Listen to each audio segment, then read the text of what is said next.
मसौली नाम के शहर में एक लड़का रोहन रहता था। रोहन के माता पिता की मृत्यु हो गई थी। वो अपने मामा मामी के साथ रहता था। मामी उससे घर का सारा काम करवाती और उसे अच्छे से खाना भी नहीं देती थी। एक सुबह, अरे ये क्या तुम रोज रोज दाल बना देती हो? एक काम करो, मेरे लिए पराठे और रायता बना दो। रायता कैसे बनाऊं? घर में दही तो है नहीं। बिना दही के तो रायता बन नहीं सकता। रोहन को भेज दो दुकान तक। वैसे भी हर समय घर पर बैठा बैठा बस खाता रहता है। दीदी जीजा खुद तो चले गए और ये बोझ हम पर छोड़ गए। ये कहकर उसके मामा ने उसे बुलाया। हाँ मामा जी, आपने मुझे बुलाया, बताइए कोई बात है क्या? हाँ, जा गली के बाहर वाली दुकान से दही लेकर आ। मामा जी, इस समय तो काफी अंधेरा है और लाइट भी आ नहीं रही।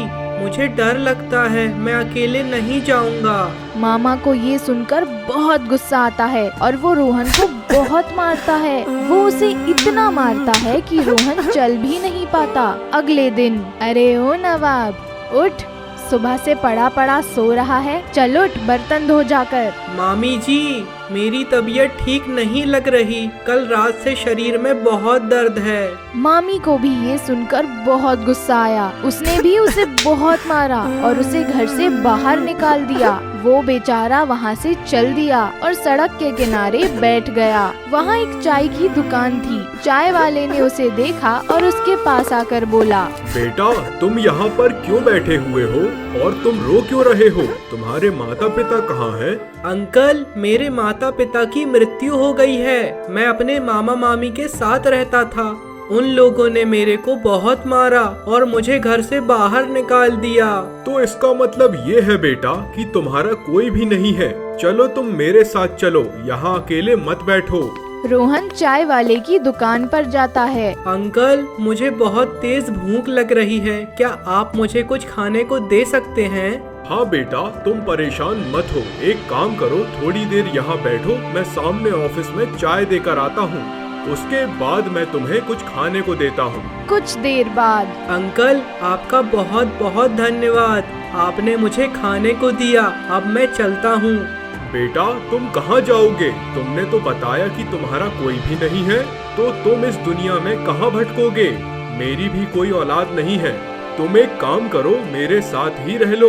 रोहन मान जाता है और वो चाय वाले के साथ रहने लगता है। वो उसके साथ उसकी दुकान में हाथ बटाता रहता है। चाय वाले की दुकान के पास एक स्कूल था। जब स्कूल की छुट्टी होती तो वो वहाँ से बहुत सारे बच्चे निकलते। रोहन रोज उन बच्चों को देखता। एक दिन, बेटा, ये तुम रोज स्कूल आते जाते बच्चों को इतने ध्यान से क्यों देखते हो? मेरा भी बहुत मन करता है इन बच्चों की तरह पढ़ने का। जब मैं अपने मामा के यहाँ रहता था तो मैं उनके बेटे की किताबें पढ़ता था। बेटा, मैं भी चाहता हूँ कि तू पढ़ लिख कर बड़ा आदमी बने, लेकिन मेरे पास इस दुकान से इतनी कमाई नहीं होती कि मैं तेरे स्कूल की फीस भर सकूं। कोई बात नहीं अंकल, आपने मुझे अपने साथ रखा, मुझे सहारा दिया, मुझे खाने को देते हैं, मेरे लिए यही काफी है। भगवान चाहेगा तो मुझे पढ़ने का कोई ना कोई रास्ता मिल जाएगा। बेटा, एक काम कर, तू रोज सरस्वती माँ की पूजा किया कर। सरस्वती माँ विद्या की देवी होती हैं। हो सकता है कि उनकी कृपा से तुझे पढ़ने का मौका मिल जाए। रोहन रोज सरस्वती माता की पूजा करता। कुछ दिन बाद, अंकल, ये किसी का स्कूल बैग छूट गया है। शायद कोई चाय पीने आया था, उसी का बैग है। कोई बात नहीं बेटा, तुम इसे संभाल के रख दो। जिसका भी होगा वो आकर अपना बैग ले जाएगा। रोहन ने उस बैग को संभाल के रख दिया। वो उस दिन उस बैग को अपने घर ले गया। अचानक रात में उसकी आँख खुली। अरे, ये इतनी रात में उस कमरे के कोने में क्या चल रहा है? जाकर देखना चाहिए।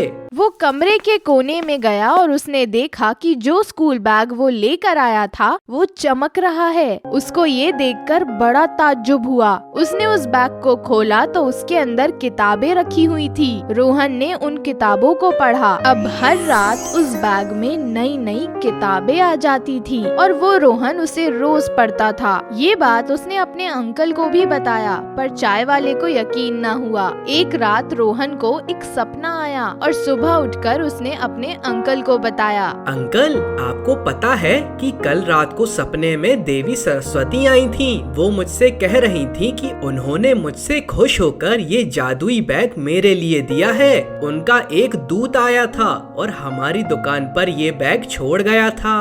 अरे वाह मेरे बेटे, ये तो बहुत अच्छी बात है। मैंने तुमसे कहा था ना कि तुम माँ सरस्वती की पूजा करोगे तो तुमको पढ़ने का मौका मिल जाएगा। ये उन्हीं का आशीर्वाद है। अब तुम खूब पढ़ लिख कर बड़े आदमी बन जाओ। कुछ दिन बाद रोहन पढ़ लिख कर अच्छे नंबरों से कॉलेज में पास हुआ और आज उसने चाय की एक चेन खोल दी। अब वो बहुत पैसे वाला हो गया था और उसके सारे दुख भी खत्म हो गए थे। अब वो और उसके चाय वाले अंकल मिलकर सारा बिजनेस संभालते हैं।